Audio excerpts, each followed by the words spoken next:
Subscribe to our YouTube channel and press the bell icon to get the latest updates.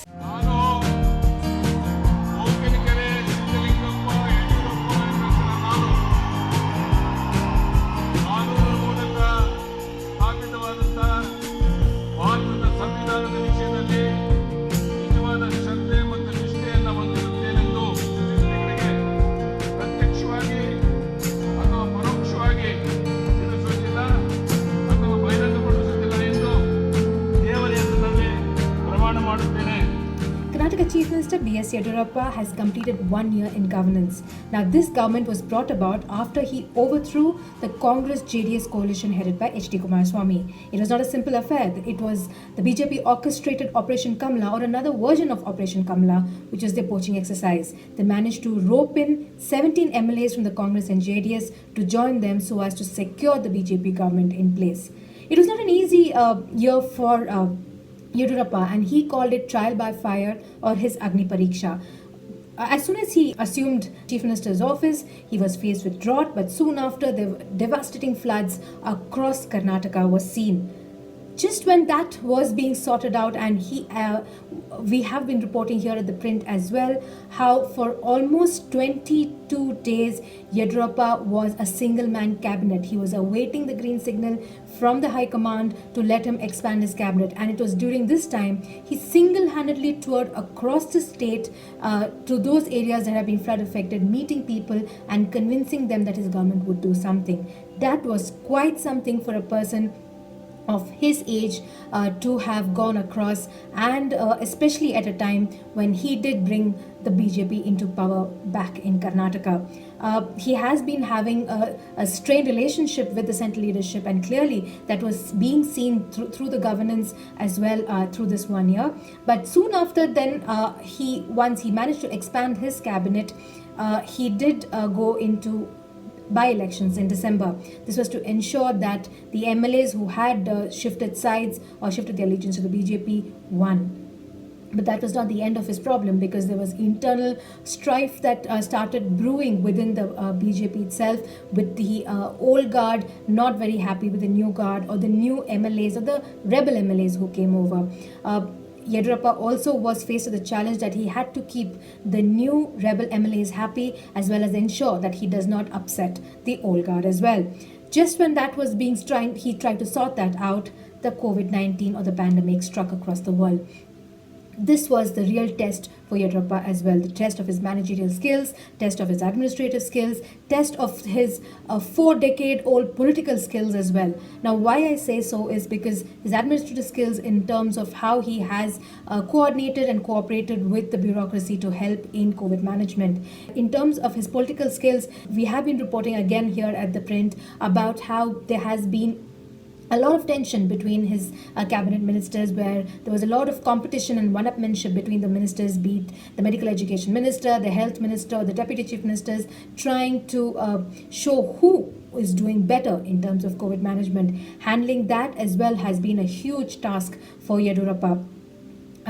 He still continues to fight on that front, but at the same time, Yediyurappa, while holding this special event marking his 1 year of governance, he also made sure that he told people about the schemes, the welfare schemes that he has tried to bring about in the 1 year.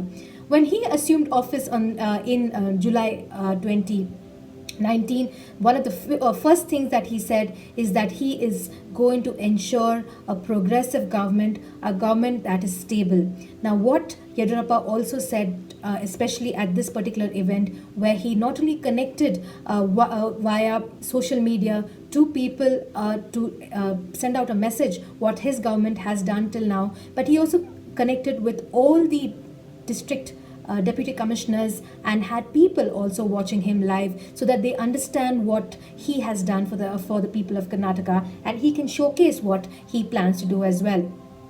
In this interaction also, we've seen how Yediyurappa talked about multiple things. He also had a kind word for all the ministers who have been helping and coordinating and cooperating with him. He also spoke about how people have actually helped Karnataka in more ways than one in COVID management.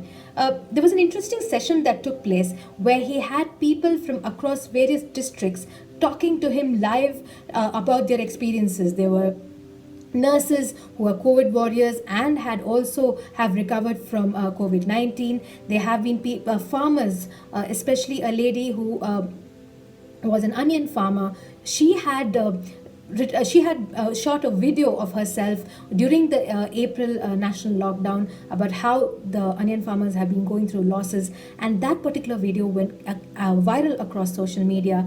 Yedurappa, after seeing that video, personally called her up and said that they will try and do something for the farmers. That lady also was present, and that brought a smile to Yedurappa, especially when she was interacting with him. He also spoke to people who have been weavers. There are people from specific classes, backward classes also, who spoke about how they have been receiving compensation, especially during the lockdown, and how they expect more from the government in terms of helping them to recover once, because the state economy is in a bad shape.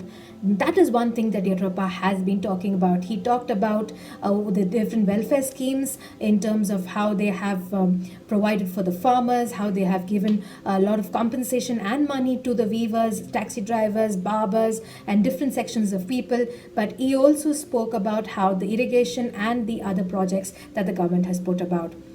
One thing that he made very clear is that he says that despite criticism, I hold my head high. I am not here to run a government with revenge. I'm here to serve the people. Now, this is something that a lot of political analysts have been saying, that Yedurappa has moved from the angry politician that they knew, the person who they saw as chief minister in 2008, to a more matured, a more a cooperative chief minister, a person who understands, he did understand issues earlier, but now listens and tries to understand people and their problems and communicate much better. And that is what he meant by saying, I'm not here to run a government with revenge. It was a clear message to people trying to say, who kept saying that he dethroned Kumaraswamy as his revenge, because if you go back to the politics of Karnataka in 2006 and 7, there was a coalition between Kumaraswamy's JDS and Yedurappa's BJP,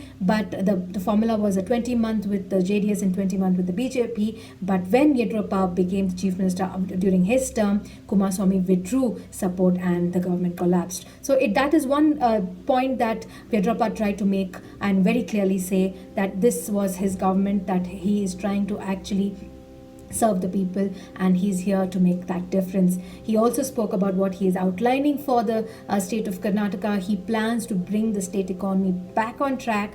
And he has a word for everybody to say that this is the time for everybody to learn to live with COVID-19. There'll be no more lockdowns, there'll be no more discussions about lockdowns, because the state economy needs to run, and that he made very clear. So this was a platform and a stage for B.S. Yedurappa to bare his heart, a man who is known to be extremely emotional, who also talked about how COVID, the pandemic, and how people are suffering brings tears to his eyes. We should remember that Yedurappa has never stopped himself from showing his emotions or even crying on screen, especially if he needs to communicate something to these people.